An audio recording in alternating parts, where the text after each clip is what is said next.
Uh, okay. So in the last class, we were speaking of what were we speaking of? We were speaking of your dual board structure, right? We were saying that there is a management board and the supervisory board. The management board has um, your executive directors, that is internal directors. Internal directors are directors from within the company, and there was the supervisory board, which was made up of independent directors. Independent directors are basically people who are from outside the company, right? They do not have any financial or any kind of a business relationship with the company. These are independent directors are made up of academicians, or these people are experts in the field of law or finance, and they bring a lot of knowledge to the company, right? So the supervisory board is made up of independent directors, and the job of the supervisory board is to oversee the activities of the management board. This is what I was talking of, right? Okay. So in the last class, I was not talking in detail. Today, I'll start talking in detail, right? Uh, right. So in the last class, what I was saying was that there was this annual journal meeting, right? And see, I had given you a complete discussion on what the annual general meeting was. That the shareholders and the directors and the management of the company meet once a year, and that annual gathering is known as the annual general meeting. In this AGM, the directors of the company present the financial statements of the company, and the shareholders get to ask questions to the directors and the management as to these financial statements or any other questions they might wish to ask, right? And see, in this annual general meeting, what happens is that very ordinary matters come up for discussion in this annual general meeting. Guys, can you see the can you see the slides? Can you see the PPT everyone?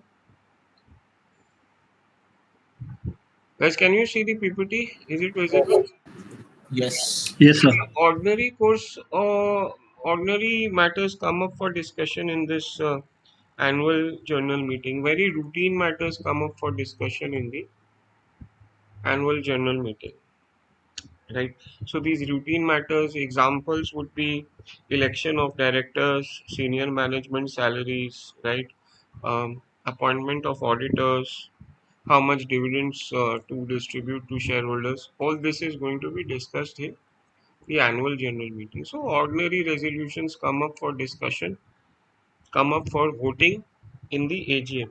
So ordinary resolutions will come up for voting in the AGM, and these ordinary resolutions they require a simple majority. These ordinary resolutions require a simple majority.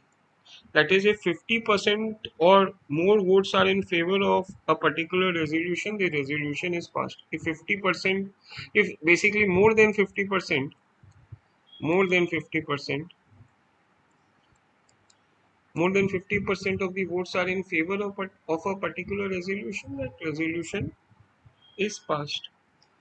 Now, there is this extraordinary general meeting, right? What happens in an extraordinary general meeting?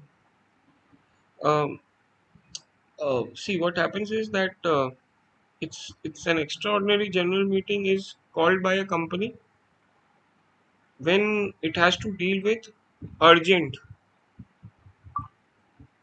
when it has to deal with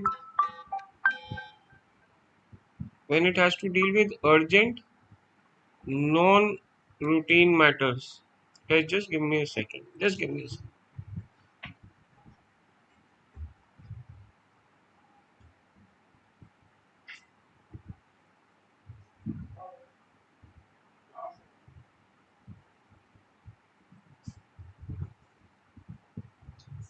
So, extraordinary general meeting is called when the company has to deal with urgent or non-ordinary matters that come up between the you know that come up between two AGMs, right? So matters that can't wait till the next AGM are discussed in the extraordinary general meeting, right?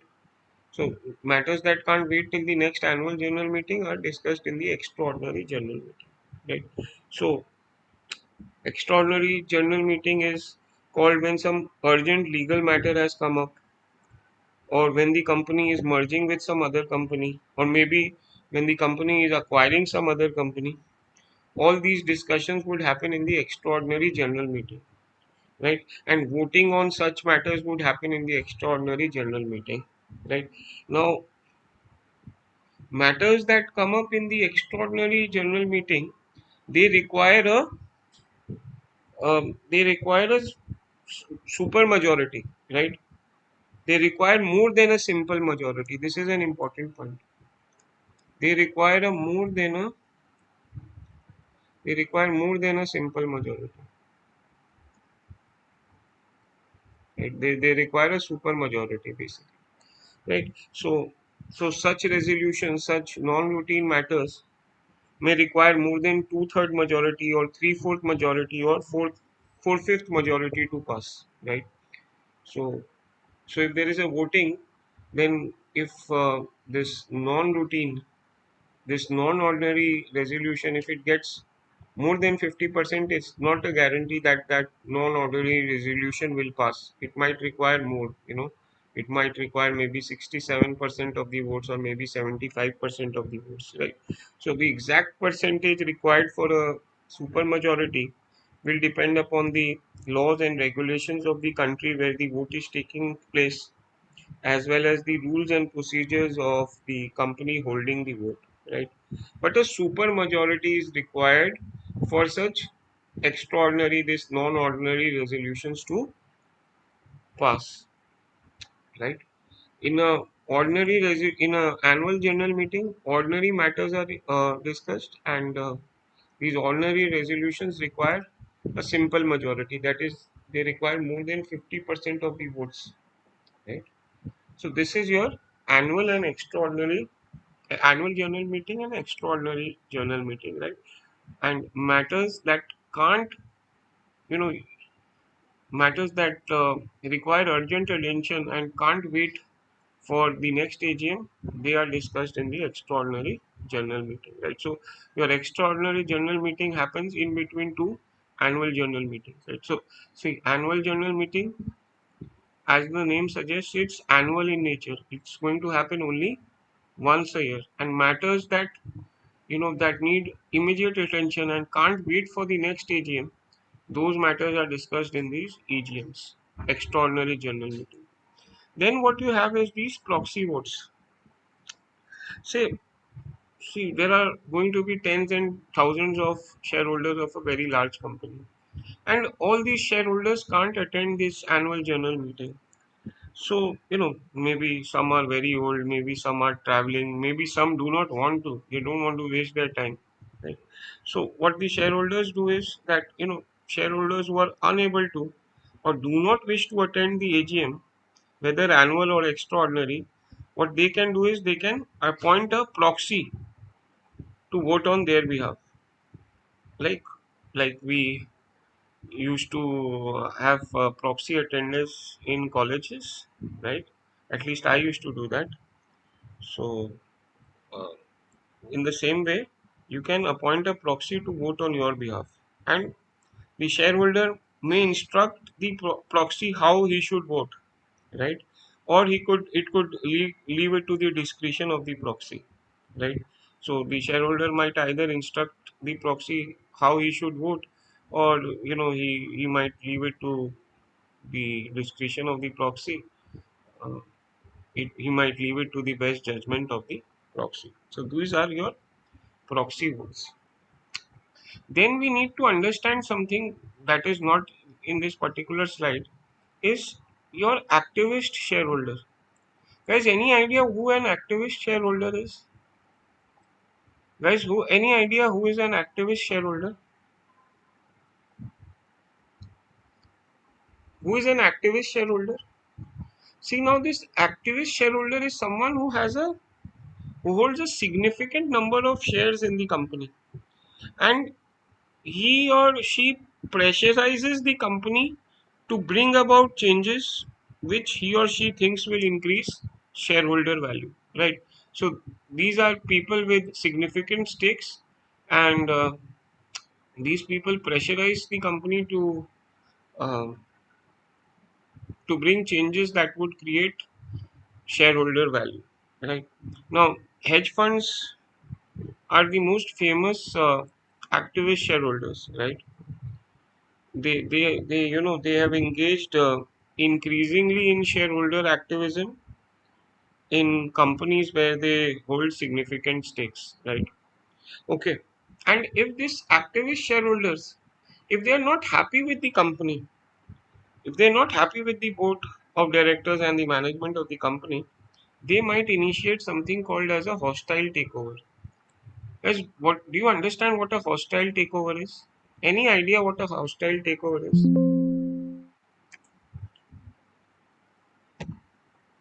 Guys, any idea what a hostile takeover is?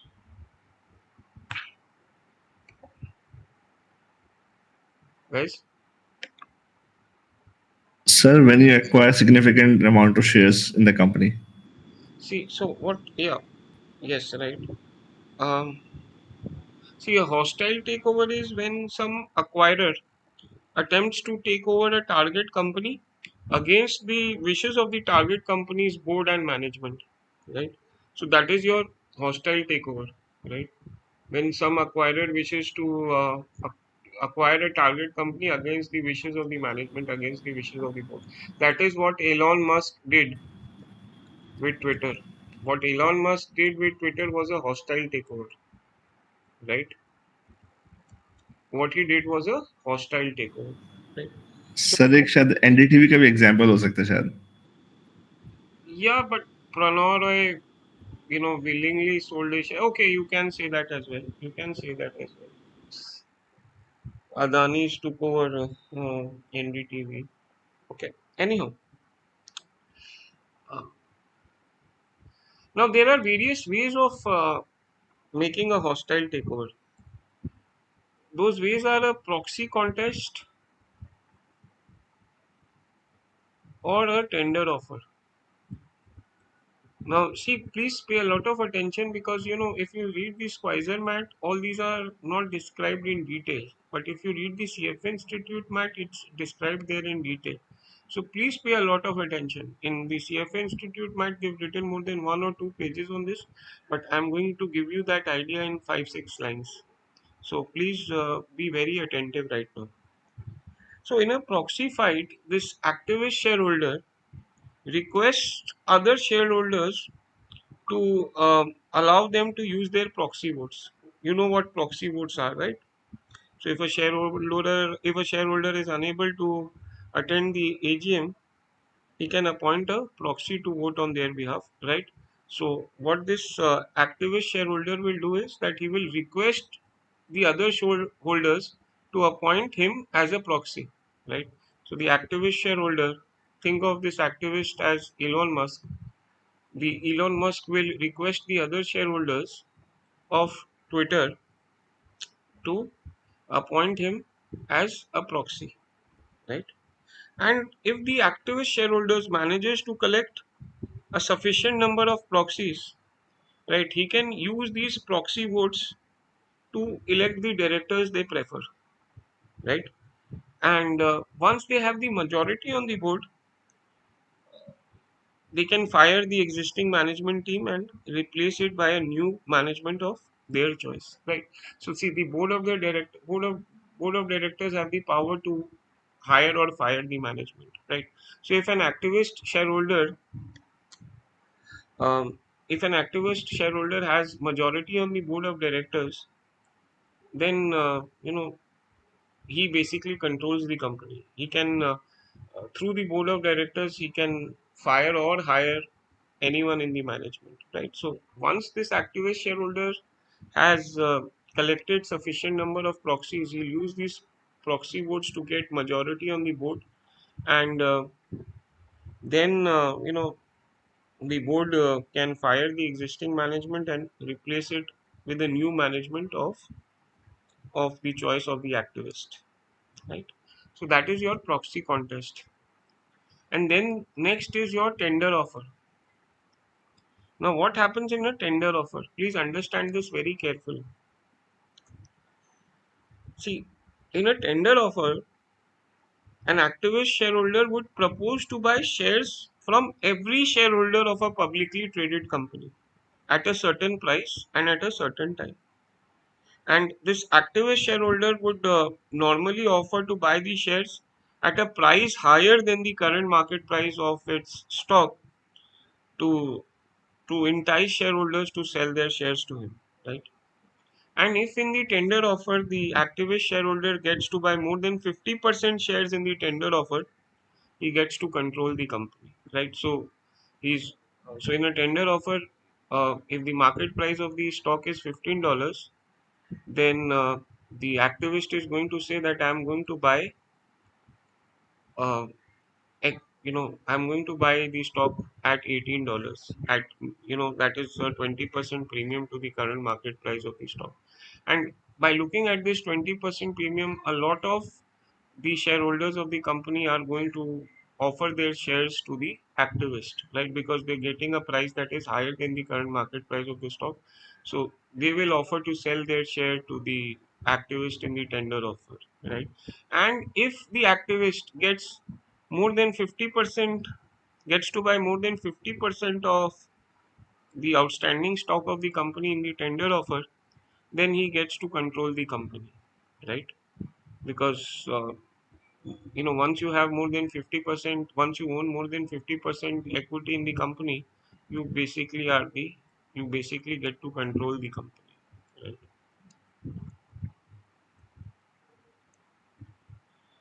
Guys, are we good with what proxy is, what tender offer is? Any issues here? If, please, do you have any doubts? Please, L1, L2, L3. Anyone's having any doubts, please? Guys, anyone's having any doubts? Please tell me yes or no. All L1, L2, L3.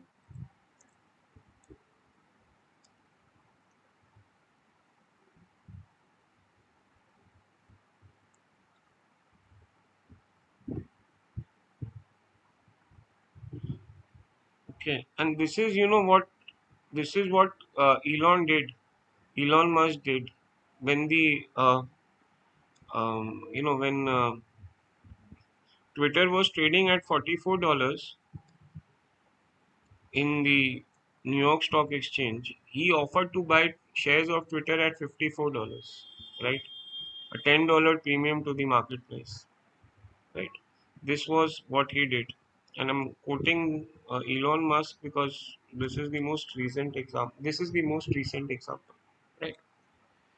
Now, to thwart this hostile takeovers, to fend off these hostile takeovers, the current board and the current management can implement some takeover strategy.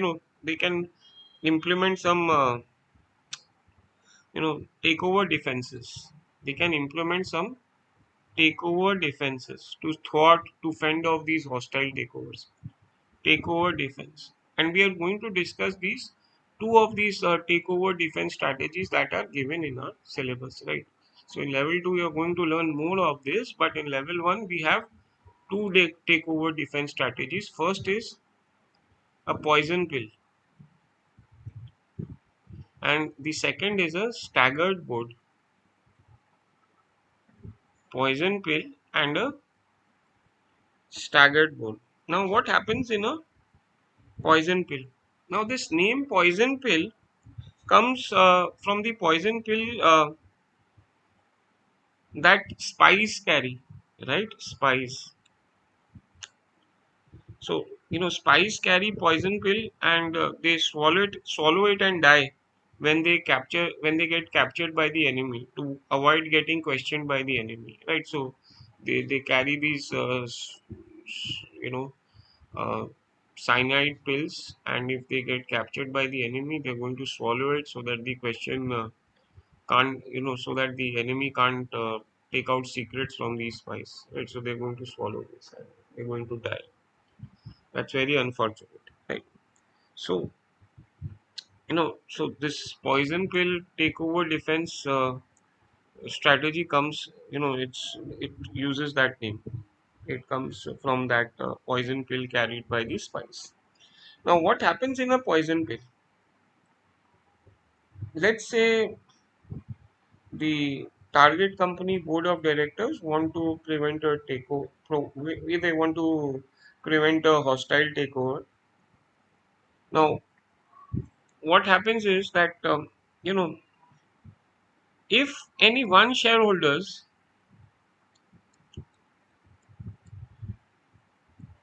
if any one shareholder buys more than 10% of the target company shares or some other threshold, right? Not necessarily 10%. If one shareholder buys 10% or more of the target company shares, then a poison pill is triggered. And what happens in this poison pill is that every other shareholder except this one who owns 10% gets the right to buy newly issued shares at a discount to the current market price, right? So say there are 100 outstanding shares of this particular company, and you know say Elon buys 11 shares, right? So he owns more than 10% of the company. He owns, that is 11%, that is more than 10%. Then what happens is that this poison pill will be triggered and new shares would be issued at a discount to the existing shareholders except Elon. Elon won't get to buy these new shares at a discount, but all the other shareholders except Elon will get to buy these shares at a discount, right? So, say the company issues 20 more shares and sells them to the existing shareholders except Elon at a 25% discount. What this will do is that it would reduce the proportionate ownership of Elon. When the outstanding shares of this particular company were 100, Elon's ownership was how much? 11%. But after these new shares have been issued at a discount, what would be Elon's proportionate ownership? Elon won't get to buy these 20 shares. These would be sold to the existing shareholders except Elon. So now what would be his proportionate ownership? What would be the total number of outstanding shares after these 20 shares are issued? 100 plus 20, 120. Elon still has 11. So his proportionate ownership is 11 by 120. How much is 11 by 120? Someone calculate.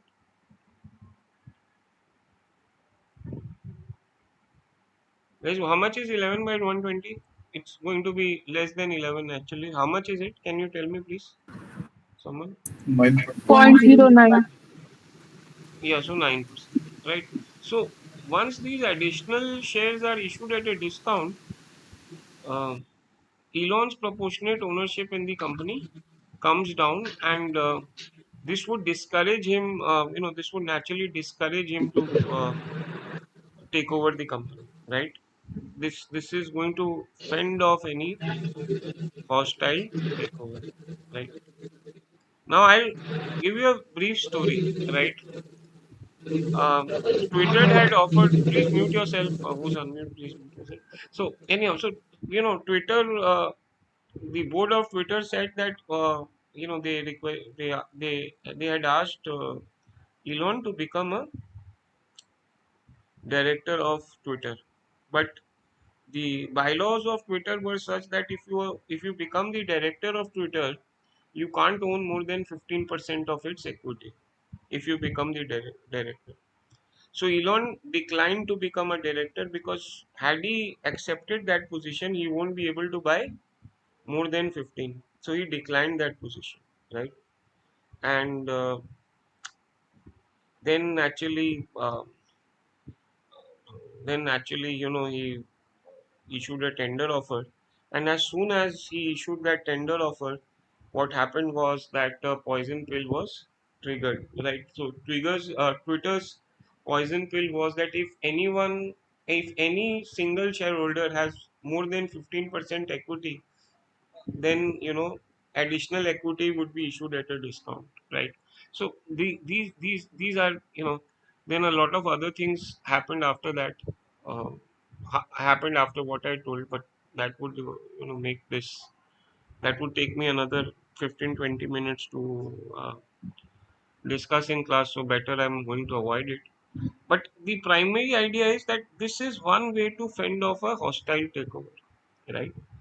So if one single shareholder buys more than 10%, then the company issues new shares at a discount, and these new shares won't be available to Elon, this individual shareholder who owns more than 10%, but it would be available to all the other shareholders. And what this will do is that it would reduce the proportionate ownership of the this single shareholders who is attempting a hostile takeover. Guys, are we good with this poison pill? Any doubts, please? Anyone's having any doubts? L1, L2, L3, guys.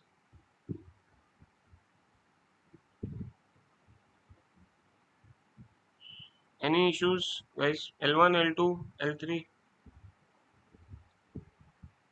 Okay, all good. I think no one's having any issues. Please feel free to ask questions if you have any issues, right? Then the next is your staggered board. Next takeover defense mechanism is a staggered board. So we discussed a one-tier board structure and a two-tiered board structure,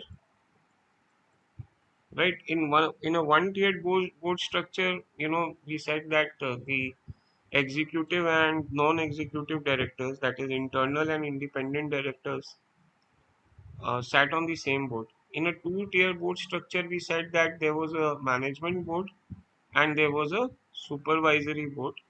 Management board was made up of executive directors or internal directors, and supervisory board was made up of independent. Or we call independent as non-executive. We can also call them as external directors, right? And it was the job of the supervisory board to oversee the management board, right? Now we are talking of a staggered board structure. Okay. See, to give you some trivia, if some acquirer wants to gain control of the company, he needs to have a majority on the board of directors, right? So for example, if the board of directors has 12 board seats, then then at least 7 directors should be people of the acquirer, right? Then at least 7 directors should be people of the acquirer. So it is for this reason election of the board of directors becomes really significant, right? Now let's understand what a staggered board is, how does it differ from a normal board structure, and how does it prevent a hostile takeover. Right, let's understand this with a uh, hypothetical example.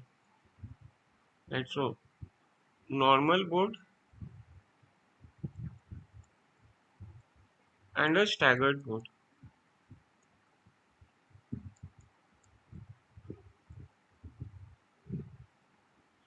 In a normal board structure, what happens is, let's say there are 12 seats on a board of director, and each director is allowed to serve a 3-year term, right? So in a normal board structure, all 12 directors are elected at once, right? So what will happen is that beginning of year one, in the beginning of year one, all 12 seats would be open for election. All 12 directors are going to be elected at once, right? All 12 directors are going to be elected at once. They are going to serve for 3 years, year one, year two, and year three. And at the beginning of year four, their 3-year term is going to expire, and re-election is going to happen at the beginning of year 4, right? So this is your normal board structure. Now think of a staggered board. What happens in a staggered board, there are, we are going to create groups. Group 1, group 2, and group 3. There are 12 directors in all. We are going to put 4 directors in group 1, 4 directors in group 2, and the last 4 directors in group 3, right? So we create 3 groups and we put 4 directors in group 1, 4 in group 2, 4 in group 3, right? Now what will happen in a staggered board is that only one group will be available for election in any 1 year. Only one group will be available for election in 1 year. That is, only 4 board seats would be available for election in any given year, right? So say in year 1, group 1 will be available for election. So that is, only 4 board seats would be available for election in year 1. In year 2, only group 2 would be available for election, right? So in year 1, only group 1 is available for election. Group 2 and group 3 are not available for election. In year 2, group 2 will be available for election. That is, again 4 board seats would be available for election. In year 3, group 3 would be available for election. That is, again only 4 board seats would be available for election. Again in year 4, uh, the 3-year term of the directors in group 1 is going to expire. So in year 4, again group 1 would be elected for election. In year 5, the 4 directors in group 2, their term is going to expire. So in year 5, group 2 would be available for election. So the primary idea is that in any given year, only 4 board seats would be available for election in any given year. Not more than 4 would be available for election, right? Now I have space here, so I'm using this space. Say some potential acquirer attempts to gain control of the company, and if he tries to do so, he'll need a majority on the board of directors, right? In a staggered board, the acquirer will only be able to take over 4 seats per election, because only one group of the board of directors are available for election each year, right? So if in year 1, group 1 is available for election, and say potential acquirer acquires, wins all the 4 board seats. If he wins all the 4 board seats, that is, all the 4 directors are his people, all the 4 directors that are selected are his people, that are elected are his people. In spite of this, he'll be unable to. He still fails to achieve the board majority, because see, total seats in the board are 12. Only 4 are his people, right? So he does not have a majority on the board. He needs at least 7, right, to have a board majority. So in year 1, he won't have the board majority, because even if he wins all the 4 seats that are available for election, he still fails to get a majority, right? So in year 2, he'll have to, when group 2 will be available for election, he'll have to win again all those 4 board seats, or at least 3 board seats, to get majority, to get a majority on the board, right? So what this staggered board is doing is that, this potential, after year 1, the potential acquirer, it will take the potential acquirer an additional year to acquire a board majority and take over the target company, right? So he'll not be able to do it in 1 year, right? He'll have to wait for another year to take over the target company, right? And this additional 1 year is going to give the current board and the current management the opportunity to fend off this hostile takeover, right? This additional time from end of year 1 to year, from the beginning of year 1 to beginning of year 2, this additional time is going to, it's going to give the current board and the current management opportunity to fend off this hostility, right? So this is your staggered board. Now, in a normal board, all 12 seats would be elected at once, and it would become very easier for the acquired in a normal board to have a majority compared to a staggered board, because all 12 seats are being uh, all 12 seats are open for election at once. So in a normal board, it's much easier to acquire a majority on the board compared to a staggered board, right? And the staggered board is giving the current management team, the current board, additional time to fend off this hostile takeover. Guys, are we good with this staggered board? Any doubts? Guys, anybody is having any doubts, please? Guys, anybody any issues with what a staggered board? What is a hostile? Any issues, please? Yes or no? Hello? Guys, please let me know if you have any issues, please. Yes, no, should I proceed? Nimesh, Pulkit,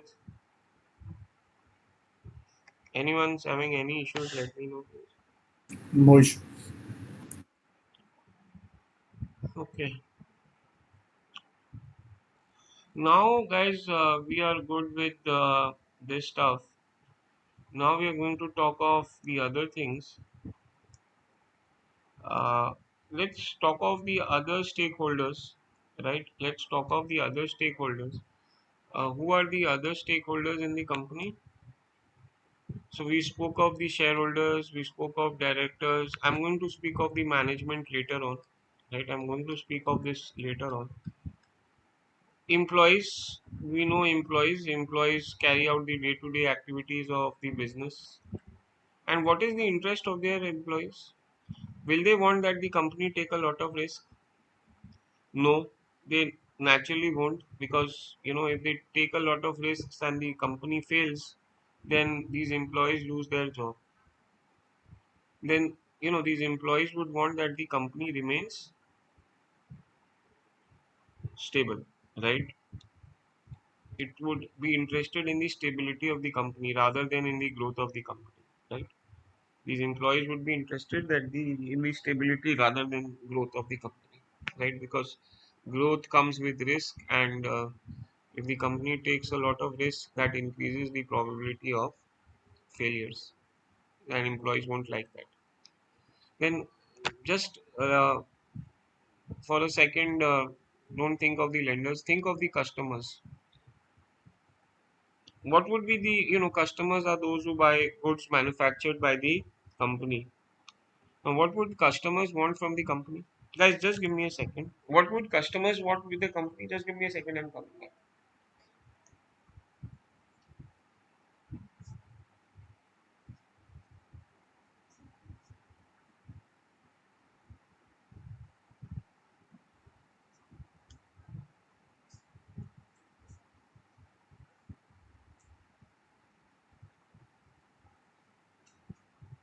Yes, so guys, what would the customers want with the company? What would they want from the company? So the customers would want that the company sells quality products at a reasonable price,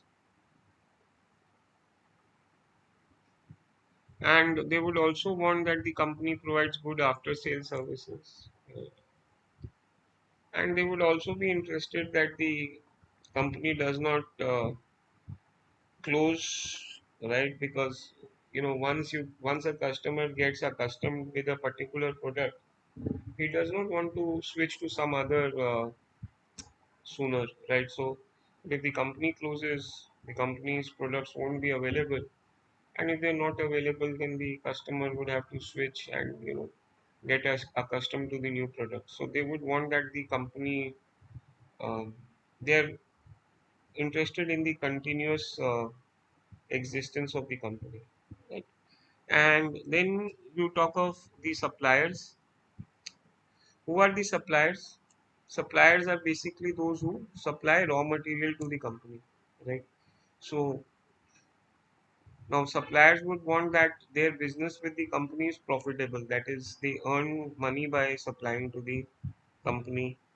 Uh, they will want the sales of the company to grow, because if the sales of the company rise, then the company will buy more raw materials from the suppliers, right? So if the company grows, the suppliers business is also going to increase, because the company is going to buy more raw materials, right? And if the suppliers are selling at a good margin to the company, then the suppliers profits are also going to rise. The other thing is that these suppliers are also the short term creditors of the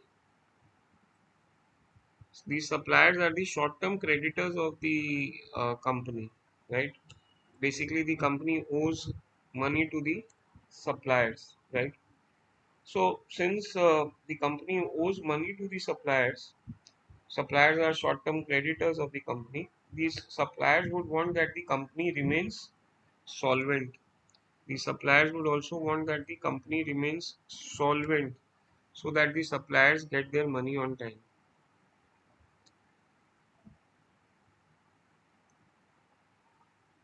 And the last stakeholder that we speak of is the government, right? How is the government the stakeholder in a company? Because the company owes taxes to the government, right? Company owes taxes to the government. So, the government will want that the company abide by all the applicable rules and regulations, and they pay taxes on time. That is, they do not evade taxes, right, by manipulating their accounts. So the government won't want that. They would want timely payment of taxes, and they would want that the company does not evade taxes by manipulating the financial statements. Right. Now let's talk of lenders. Now these lenders could be private lenders like banks and financial institutions, and they could be public lenders. Public lenders are all these normal public that invest in the company's bonds, right? So these private lenders give loans, and these public lenders, they give loans to the company by investing in its bonds, right? Now both of these parties would want that the company remains solvent, right? They would want that the operating earnings of the company exceed the interest payments, because if the because interest payments are made out of these operating earnings. So if your operating earnings exceed the interest, then the company would be in a good position to meet the interest obligations, right? So they would be interested in the solvency of the company, and see, these lenders would want that the company does not issue new debt with a higher seniority. Why would lenders not want that? Why won't they want that the company issues more debt with a seniority? See, because if senior debt is issued, then the claims of the senior debt would have priority over this current debt, right? So, in the event of liquidation, in the event of bankruptcy of the firm, that senior debt would be repaid first. So, if the company issues new debt with more seniority, then risk to the existing debt holders, risk to the existing lenders rise. So, they won't want that. Okay, and see, the other thing is that remember that these private lenders, the one more point that I want to discuss here is that these private lenders have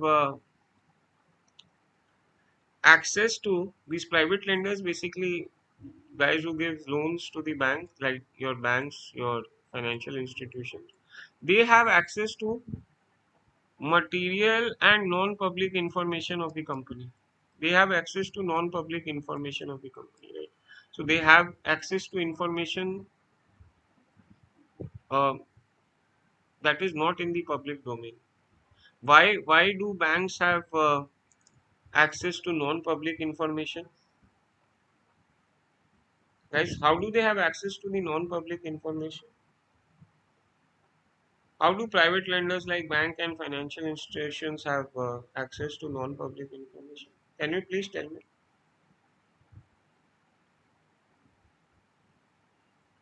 Guys, anyone? Can anyone tell me this?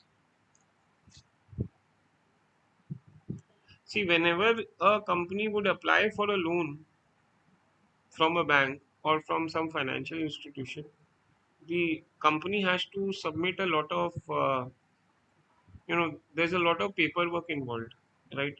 So the company has to submit the forecasted income statement or the projected income statement. It has to, it has to submit the forecasted balance sheet.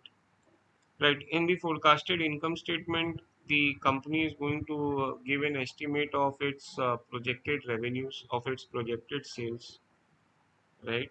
And in the balance sheet, the company in the forecasted or the projected balance sheet, the company is going to give disclosures about its capex plans.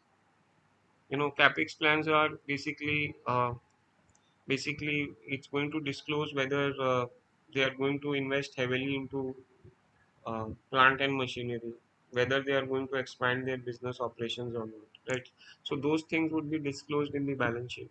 So when they apply for a loan, the company has to disclose all of this to the bank, right? They have to give this forecasted income statement and this forecasted balance sheet. The forecasted income statement is going to tell the bank the kind of sales that the company is expecting in the future, and this balance sheet forecasted balance sheet is going to tell the bank the kind of capex plans the company has, right? Then guys, please unmute yourself, whosoever is on unmute, please. Then the company, while taking a loan from a bank, might have to disclose the kind of cost structure it has, right? Now this cost structure will help understand the bank the kind of margins the company is going to enjoy, right? So the cost structure would be the breakup of, it's the company might have to disclose what raw materials it is using, and in what proportion is it using that raw material, right? Then it might have to disclose its labor expenses and other manufacturing overheads, and all this is going to help the bank understand the margins that the company is going to enjoy. And see, at times companies would have to disclose to the bank the its who its customers are. Company might have to tell who its customers are and what kind of contracts has the company signed with its customers, right? So at times, companies, they they write contracts with their customers, they enter into contracts with their customers, that these contracts could be long term or they could be short term. And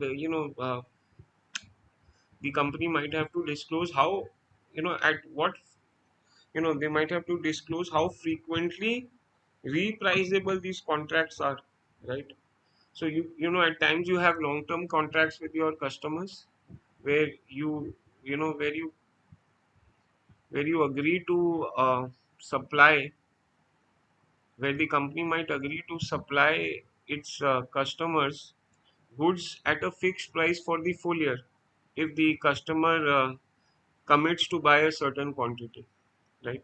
So these are some kind of fixed contracts that companies enter with their customers, where they agree to supply a particular good at a fixed price for the full year if the customer agrees to buy some minimum quantity, right? So all these things might be required for the company to disclose to the bank when the company when the company goes to the bank to secure a loan, to take a loan, right? So these private lenders might have access to material non-public information, but these public lenders, these bondholders, right, they're not going to have such information, right? These bondholders, they only have access to publicly available information, such as the financial reports that the company files with the regulators, right? They do not share this confidential. They do not receive this. These public bondholders, they do not receive the confidential information that the company might share with the bank, right? So this is an important point, that these private lenders, these banks, they are privy to material non-public information regarding the company, and this information is not available to the public lenders. Guys, are we good here? Any doubts, please? Yes or no? Guys, anybody is having any doubts? Somebody wants to ask questions to me? Guys, anybody wants to ask questions? Questions, No, questions, sir. questions. Okay, so this is the prime idea, right? This is the prime idea. Okay, not much is left of this particular reading. We are almost done with it. See, there is this agency theory that I'll have to discuss again later discuss uh, when I discuss uh, Modigliani Miller propositions, all stuff. I have to discuss agency theory. One particular thing that I want to discuss right now with you is maybe one particular thing that I might have to discuss with you right now is maybe this, that just give me a second.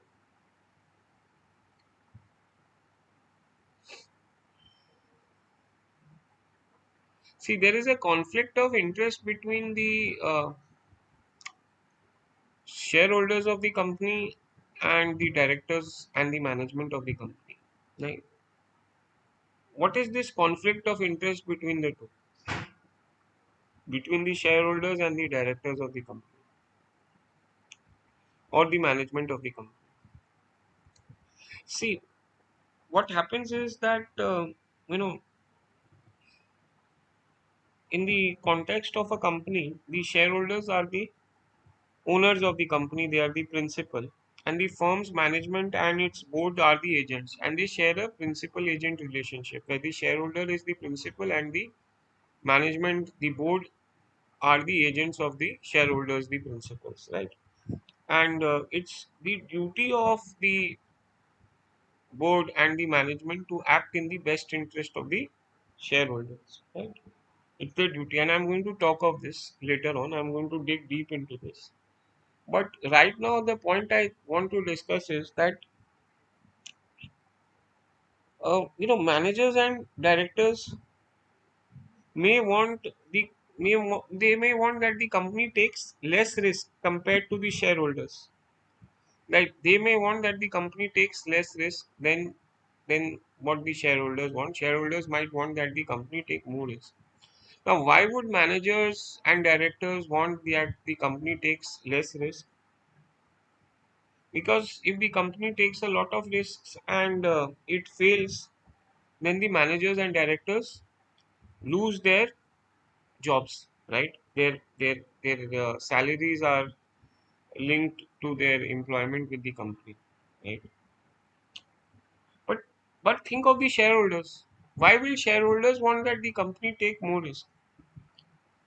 See, So for better ROE. no, not better ROE. Yes, better ROE, but there is a if we talk of yes financial modeling, yes they would want a better ROE, but uh, you know the management and the board would also want a better ROE, right? Both of them would want a better ROE. ROE maybe is a function of margins also. So anyhow, but see, think of the shareholders. That individual company stock is not the only stock that the shareholder owns, right? Shareholders diversify their portfolios by buying stocks of many companies, right? And as such they might prefer that individual companies take more risk, because even if that individual company fails, they do not stand to lose much because their portfolios are diversified. They are holding stocks of many companies. So a failure of an individual company won't affect them as much as the directors and the management of that particular company. right? Because shareholders could be owners of many companies, but directors and the board, their monthly income, their annual income are linked with the how that individual company performs, right? But shareholders, they can own many companies, they can diversify their portfolios by owning many companies, right? So this is the broad intuition, guys. This is the broad intuition. So I'm not going to see, this reading is more or less over, right? And I'm going to call off the class today here.